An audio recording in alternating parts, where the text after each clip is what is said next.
আপনারা নিশ্চয়ই অনেক ফটোতে এরকম সিগনেচার লোগো দেখেছেন। তো এই সিগনেচার লোগোটি কী করে মোবাইলের মাধ্যমে মেকিং করা যায় তারই টিউটোরিয়ালটা আজকে আপনাদের আমি দেখাবো। তো ভিডিওটি খুবই ইন্টারেস্টিং হবে।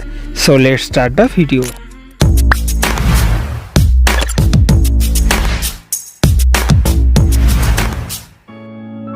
আমরা প্রথমে চলে আসবো মোবাইল স্ক্রিনে। দেন আমরা এখানে দেখছেন প্লে স্টোর অ্যাপটি, তো এটা আমরা ওপেন করব।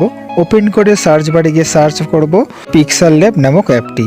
তো এই অ্যাপটা আপনারা ডাউনলোড করে নেবেন। তো আমার অলরেডি ডাউনলোড আছে, সো আমি এখান থেকে ওপেন করব। ওপেন করার পর দেখছেন এখানে ইন্টারফেসটা, তো এখানে দেখছেন অনেক টুলস আছে। আমরা এই দেখছেন ব্যাকগ্রাউন্ডের কালারটি আছে, তো এটা আমরা চেঞ্জ করব। তার জন্য দেখুন ডান দিকে যে টুলসটা আছে ওটা ক্লিক করব। ক্লিক করে কালার অপশানে গিয়ে এটা আমি ব্ল্যাক কালার করে নেবো। ওকে, তো ব্ল্যাক কালার করার পরে তো এখানে আমাদের দেখছেন নিউ টেক্সট লেখা আছে, তো ওখানে আমরা ট্যাপ করব। ট্যাপ করে আমরা যে সিগনেচার লোগোটি যেই নামে করতে চাই সেটা এখানে লিখে নেব। তো আমি অমিত ক্রিয়েশন এটা লিখবো। লিখে ওকে করে ব্যাক করব।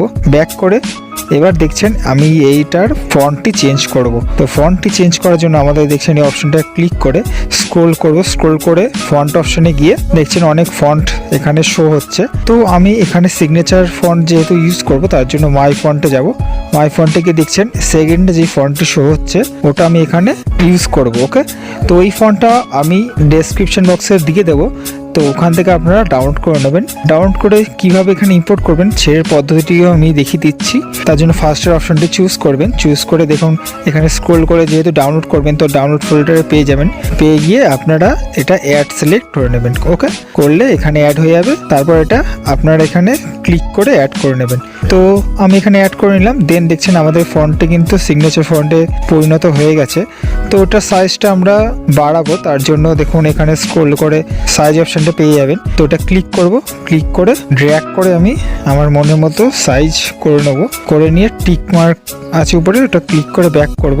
ব্যাক করে দেখুন এর পজিশনটা অ্যাডজাস্ট করে দেওয়ার জন্য এই অপশনটা ক্লিক করে আমি এটা মিডল পজিশন করে নেব। এবার আমাদের কিন্তু আরেকটি টেক্সট লিখতে হবে, তার জন্য টেক্সট অপশনে গিয়ে নিউ টেক্সটে ট্যাপ করে আমি এখানে ফটোগ্রাফি লিখে নেব। ওকে, লিখে নেওয়ার পর এবার ওকে ট্যাপ করে ব্যাক করব। ব্যাক করে এটার ফন্টও আমরা চেঞ্জ করার জন্য ফন্ট অপশনে গিয়ে আমরা একটা ফন্ট এখানে চুজ করে নেব। চুজ করে আমরা এর পজিশনটা আমরা অ্যাডজাস্ট করব।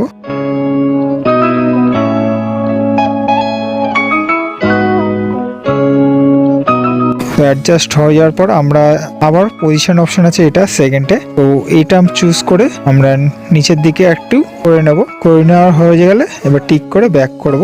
ব্যাক করে এবার এটা সাইজটা আমরা ইনক্রিজ করার জন্য সাইজ অপশনে গিয়ে এটা ইনক্রিজ করে নেব। করে ব্যাক করব। তো দেখছেন কিন্তু আমাদের ফটোগ্রাফি সিগনেচার লোগোটি মেকিং হয়ে গেল। তো এবার আমরা যে কোনো ফটোতে এটা ইউজ করতে চাই তার জন্য এই অপশনটা ক্লিক করে ট্রান্সপারেন্ট অপশনটি আছে, তো এটা ক্লিক করব। তো ট্রান্সপারেন্ট হয়ে গেল। তো এবার আমরা এটা সেভ করব। তো সেভ অপশনে গিয়ে এটা এইচডি কোয়ালিটিতে আমি এটা সেভ করতে চাই। ওকে, তার জন্য আমি ডিফল্ট অপশনটা চুজ করে আলট্রা ক্লিক করব। ওকে, তো সেভ টু গ্যালারি করে নেব। তো দেখছেন বন্ধুরা খুব সুন্দরভাবে কিন্তু আমাদের ফটোগ্রাফি লোগোটি মেকিং হয়ে গেল। তো আপনাদের জাস্ট দেখাচ্ছি এটা কিভাবে ইউজ করব। তার জন্য আমি পিক্সআর্ট অ্যাপটি তার জন্য ইউজ করব। এখন একটি ফটো এখানে ইম্পোর্ট করব। ইম্পোর্ট করে অ্যাড ফটোতে যাব। অ্যাড ফটোতে গিয়ে যে সিগনেচার ফন্টটি মেকিং করলাম ওটা এখানে অ্যাড করব। অ্যাড করে পজিশন মতো আমি দেখুন বসিয়ে নিলাম। তো আপনারা চাইলে কিন্তু এরকম সুন্দর একটি সিগনেচার লোগো নিজেদের নাম দিয়ে মেকিং করতে পারেন এবং ব্যবহার করতে পারেন যে কোনো ফটোতে। যদি আপনাদের কোনো রকম অসুবিধা হয় তাহলে অবশ্যই আমাকে কমেন্ট করে জানাবেন, আমি আপনাদের হেল্প অবশ্যই করে দেবো। এরকম ইন্টারেস্টিং ভিডিও দেখতে চাইলে অবশ্যই চ্যানেলটিকে সাবস্ক্রাইব করে পাশে বেল আইকনটিকেও ক্লিক করে রাখবেন। তো আজকের মতো আমি বিদায় নিলাম। দেখা হচ্ছে নেক্সট কোনো ইন্টারেস্টিং ভিডিওতে। সো আপনারা খুব ভালো থাকুন, সুস্থ থাকুন, বাই।